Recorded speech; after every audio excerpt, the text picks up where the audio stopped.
जहाँ तक फीडर की आपने बात की तो देखिए एक ख़ास हद एज के बाद बच्चों को फीडर देना आप बच्चों के साथ अच्छा नहीं कर रहे। ऐसे बच्चे बड़े होके लेज़ी अडल्ट्स बनते हैं और वो लाइफ में कोई खातर खा तरक्की नहीं कर सकते, बिल्कुल कंपेटिटिव नहीं होते, बी टाइप पर्सनैलिटी डेवलप हो जाती है अगर आप उसको ज़रूरत से ज़्यादा फीडर देते हैं। उसके बाद जैसे आपने बात की तो टॉयलेट ट्रेनिंग भी एक ख़ास एज में शुरू हो जानी चाहिए। बहुत जल्दी करेंगे बच्चे को मसले होंगे, उसकी पर्सनैलिटी ग्रूमिंग का मसला होगा, और अगर ज़रूरत से ज़्यादा लेट करेंगे कुछ बच्चे लाड प्यार में, फिर भी बच्चे के साथ आप नुकसान कर रहे हैं। जो पेरेंट्स बच्चों को मारें, लोगों के सामने डांटें, थोड़ा इंसल्ट करें या अकेले में भी करें, तो उस वक्त बच्चों की क्या सिचुएशन होती है बताइएगा। क्योंकि कल ना मेरी बेटी की बर्थडे थी फराल की, तो हम गए वहाँ पर ना, तो किसी सामने वाली टेबल पर रेस्टोरेंट में किसी माँ ने अपनी छोटी बच्ची को, कोई 6 साल 7 साल की, उसको लगा के 2-3 थप्पड़ मारे। वो अपने भाई से लड़ रही थी, भाई भी छोटा था, तो वो उसने सबके सामने ना अम्मा जी ने लगाया।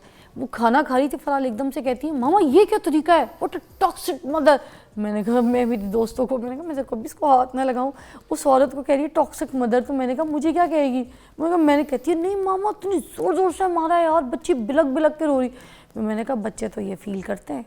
तो अब मुझे ये बताइए कि बच्चों की फिर मेंटल ग्रोथ को क्या होता होगा। जिनकी पिटाई हो रही है तो देखने वाली फराल थी ना, जो देख नहीं रहे पिट रहे हैं, उनका क्या हाल होता होगा लोगों में, प्लीज़ बताओ। अच्छा, इसमें देखें कि सबसे पहले तो ये है कि बच्चों को डिसिप्लिन करने के लिए वैसे मारना तो बिल्कुल नहीं चाहिए। ये आमतौर पे यहाँ पे मैं एक थोड़ा सा पेरेंट्स को भी कहना चाहूँगा कि अपने थोड़ा से हमें नॉस्टैल्जिया से बाहर निकलना है। अच्छा। हर एक का दौर सुनहरी दौर होता है, नो डाउट आप लोगों का दौर बहुत अच्छा था, लेकिन आज के बच्चे का जो दौर है उसके लिए यही सुनहरी दौर है। माँ तो यही कहती है हमारे अब्बा अम्मा तो सोटी उठ के तो हमें खींच देते थे, तो हम तुम्हें एक हाथ लगाए तो तुम आवाज़ निकालते हो। अच्छा, उसमें यह है कि पहले वाले बच्चे कुछ बर्दाश्त भी कर जाते थे, लेकिन ये ज़रूरी नहीं कि जो पहले चीज़ें हो रही थी वो ठीक ही हो रही थी। अच्छा। बहरहाल ये चीज़ें गलत हैं बच्चे की इमोशनल ग्रोथ के लिए, फिजिकल डेवलपमेंट के लिए भी इवन ये चीज़ें ठीक नहीं है। तो सबसे पहले तो बच्चों को डिसिप्लिन करने के लिए मारना बिल्कुल नहीं चाहिए। अब दूसरी बात, जहाँ तक डांटने की भी बात है, तो देखिए कि बच्चे को पब्लिक में या किसी रिलेटिव के सामने या किसी दूसरों के सामने बिल्कुल नहीं डांटना चाहिए।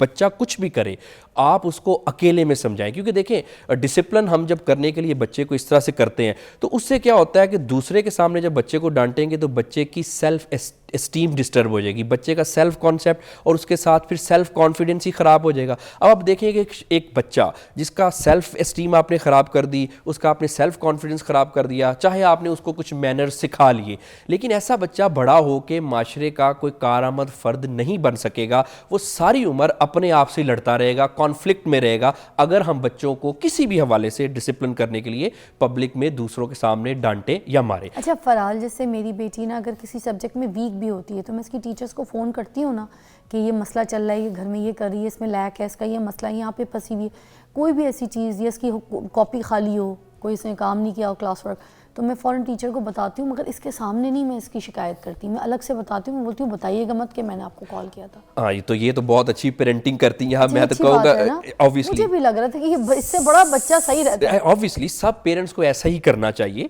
कि सब दूसरों के सामने अपने बच्चे को अप्रिशिएट ही करना चाहिए, लेकिन डिसिप्लिन करने के लिए जैसे आप माशाल्लाह से बड़ी अच्छी स्ट्रेटजी है, ऐसे पेरेंट्स को भी मैं सजेस्ट करूँगा कि वो भी इसी तरह की स्ट्रेटजीज़ को अडॉप्ट करें। अब दूसरी बात जहाँ पे आ जाती है, अगर अलग बच्चों को यहाँ पे भी ना मैं एक मॉडर्न पेरेंटिंग में इसको कहता हूँ कि मॉडर्न पेरेंटिंग में ये हो रहा है कि कुछ मदर्स अपने बच्चों को बिल्कुल ही डिसिप्लिन नहीं कर रही, कुछ अच्छा। पेरेंट्स नहीं कर रहे। उससे क्या होता है कि जब किस लिहाज से, ऑब्वियसली कोई नॉर्म सिखाने के हवाले से या कुछ वैल्यूज़ के हवाले से, मैनर्स के हवाले से बिल्कुल भी डिसिप्लिन नहीं कर रहे। अच्छा, उसमें होता यह है कि वो कहते हैं जी बच्चा बड़ा होकर खुद ही सीख जाएगा, खुद ही कर लेगा। अब हमने ना एक मॉडर्न पेरेंटिंग को भी थोड़ा सा इस सेंस में डिस्करेज करना है कि हमने एक म्याना रवि इख्तियार करनी है। देखिए, अगर आप बच्चे को बिल्कुल ही नहीं डिसिप्लिन करेंगे तो होगा क्या, आपके बच्चे की जब बड़ा होगा, अडल्ट होगा, तो पर्सनैलिटी में कुछ अच्छी करैक्टरिस्टिक्स नहीं डेवलप होंगी। बहुत सारे आजकल अडल्ट जो है वो कंप्लेन करते हैं जी कि प्रोक्रेस्टिनेशन है, काम करने को दिल नहीं करता, सेल्फ कॉन्फिडेंस भी नहीं है, हर वक्त थके थके रहते हैं, उसके अलावा कुछ कंपेटिटिव पर्सनैलिटीज़ भी नहीं है। और फिर सॉरी टू से आप देखें कि हमने अगर स्टेटिस्टिक्स देख लें कि कितने नोबेल लॉरिएट हमारे यहाँ से पैदा हुए हैं या कितने हमने वर्ल्ड क्लास प्रोफेशनल्स पैदा किए हैं, इस सारी चीज़ों के ताने बाने बचपन से जुड़ते हैं। तो अगर आप अपने बच्चों को बिल्कुल रिलैक्स छोड़ देंगे तो वो आप उनके साथ अच्छा नहीं कर रहे, उनकी पर्सनैलिटी डैमेज कर रहे हैं। लेकिन उसी के अगर आप दूसरी तरफ देखें,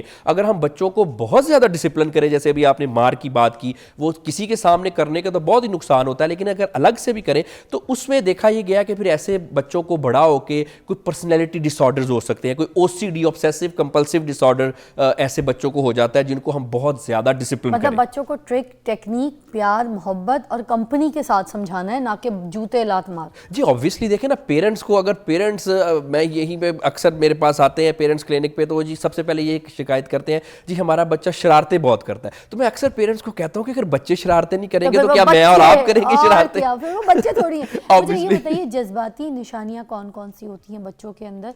कैसे पता चलेंगे जो बच्चा जज्बाती मसाइल का शिकार होता है, हम कैसे एड्रेस करेंगे कि ये इस सिचुएशन में फंसा हुआ है? अच्छा, इसमें सबसे पहले तो कुछ सिम्टम्स होती हैं।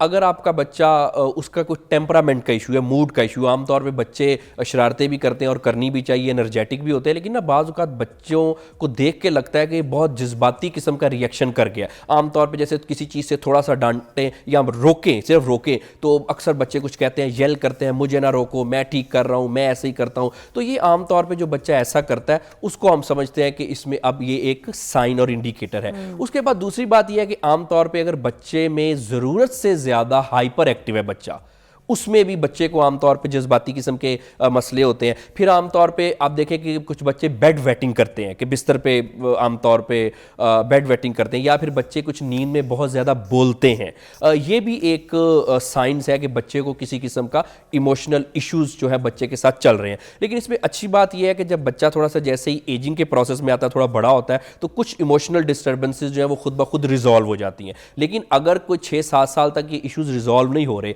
फिर ऑब्वियसली हमें उनकी क्लिनिकल इंटरवेंशन करनी पड़ती है। लेकिन पेरेंट्स को ये करना है कि पेरेंट्स को अपने बच्चों को बिल्कुल पेरेंट्स बन के उनके साथ ट्रीट करना है, क्योंकि आमतौर पे ये देखा है बच्चा शरारत करता है, आगे से माँ बाप भी उस पर चीखने चिल्लाने लगते हैं, जिससे क्या होता है कि वो एक बड़ी एक नेगेटिव एनर्जी जो है वो जनरेट होती है। मुझे लगता है बहुत सी जगह पे ना पेरेंट्स को कुछ चीज़ें समझ नहीं आती। जैसे मुझे लगता है जब बिल्कुल पहला बच्चा होता है तो कुछ टाइम ऐसा होता है कि जिन औरतों को शौक नहीं है कि बच्चे को किस तरीके से आगे बड़ा करना है, उनकी ग्रोथ के लिए वर्क करना है, तो वो चीज़ें सीखती नहीं, अपने बड़ों से लर्न नहीं करती, सास ससुर से, अपनी अम्मी से पूछते हुए उनको बड़ी ईगो होती है कि हम आपसे बेहतर हैं। कुछ औलादें ऐसी होती हैं, तो वो पेरेंट्स जो है जब खुद पेरेंट बनते हैं तो वैसे नहीं बनते। बच्चों के मुंह में जो फीडर डाल के सुला दिया जाता है, और आपको पता है लेट एज तक जो है ना 6-7 साल की उम्र तक भी बच्चा यहाँ पे पाकिस्तान में तो फीडर पे होता है, ठीक है, माँ अपनी जान छुड़ाने के लिए। तो वो बच्चे रात को वॉशरूम यूज़ किए बगैर बिस्तर पे जिस तरीके से खेलते हैं, आईपैड में लगे होते हैं, वहीं सो जाते हैं। माँ बाप सोने के बाद मुंह में फीडर दे देते हैं। वो फीडर घंटा 1.5-2 घंटे मुंह के अंदर ही रहता है जब तक बच्चा सोया भी, तो ये टेढ़ी बोतल लेके सोया। सुबह उठता है तो पेट में गैस का शिकार होता है, ठीक है। अब गैस की वजह से जिस्म में बहुत सारी चीज़ें, गुबार जो है वो घूमते होंगे, बच्चे को भी अंदर कोई ऐसा ब्लड प्रेशर या कोई अजीब तरीके के मूड स्विंग्स होते होंगे। आपका पेट ठीक नहीं है, आपको बहुत सारे गैस्ट्रिक प्रॉब्लम्स के साथ चीज़ें सिचुएशन जो है। अब वो बच्चा सुबह किस हिसाब से चिड़चिड़ा हो रहा है, उठ नहीं पा रहा, पेट में दर्द हो रही है, मरोड़, हम ये नहीं देखते हैं उठो थप्पड़, उठो थप्पड़, लेट हो रहा है स्कूल के, दौड़, जैसा सोया है वैसे फिर दोबारा मुंह में बोतल डाल के गाड़ी में छोड़ने जाए। बहुत से घरों का ये मसला है। ऐसे लोगों के लिए क्या कहेंगे? सबसे पहले तो जहाँ तक फीडर की आपने बात की, तो देखिए एक ख़ास हद एज के बाद बच्चों को फीडर देना आप बच्चों के साथ अच्छा नहीं कर रहे। ऐसे बच्चे बड़े होके लेज़ी अडल्ट्स बनते हैं और वो लाइफ में कोई खातर खा तरक्की नहीं कर सकते, बिल्कुल कंपेटिटिव नहीं होते, बी टाइप पर्सनैलिटी डेवलप हो जाती है अगर आप उसको ज़रूरत से ज़्यादा फीडर देते हैं। उसके बाद जैसे आपने बात की, तो टॉयलेट ट्रेनिंग भी एक ख़ास एज में शुरू हो जानी चाहिए। बहुत जल्दी करेंगे बच्चे को मसले होंगे, उसकी पर्सनैलिटी ग्रूमिंग का मसला होगा, और अगर ज़रूरत से ज़्यादा लेट करेंगे कुछ बच्चे लाड प्यार में, फिर भी बच्चे के साथ आप नुकसान कर रहे हैं। ये चीज़ें भी तो मेंटल ग्रोथ को डिस्टर्ब करती हैं। ऑब्वियसली ये मेंटल और इमोशनल ग्रोथ ही है ना, कि अगर आप ज़्यादा देर तक बच्चे को टॉयलेट ट्रेनिंग नहीं करवाएंगे तो ऑब्वियसली बच्चा जो है वो उसकी पर्सनैलिटी ग्रूम नहीं होगी। अब फिर हम अक्सर आप देखिए ना, क्या वजह है कि जो अडल्ट एज में बच्चों को इतने मसले होते हैं, बड़ों को क्यों मसले होते हैं? उसके सारे ताने बाने बचपन से ही मिलते हैं। अब उसमें दूसरी बात जो आपने कही है कि जी बिल्कुल, पेरेंट्स को इमोशनल पेरेंटिंग नहीं करनी। अगर अपने बच्चे के इमोशंस ठीक करने हैं तो इमोशनल पेरेंटिंग नहीं करनी। बच्चे ने बच्चा ही बनना है, लेकिन आपने बच्चा नहीं बनना, आपने बड़ा बन के इसको डील करना है। थैंक यू सो मच, आपके टाइम का बहुत बहुत शुक्रिया। बड़े अच्छे तरीके से, बड़े आसान लफ्ज़ों में आपने हमें बहुत तरीके से समझाने की कोशिश की है। आपको आई होप ये सेगमेंट बहुत अच्छा लगा होगा। हम सेकंड अपने ब्रेक की तरफ, जो दूसरे मेहमान उनकी तरफ पहुँचेंगे, फिर हम लेंगे एक छोटे से ब्रेक।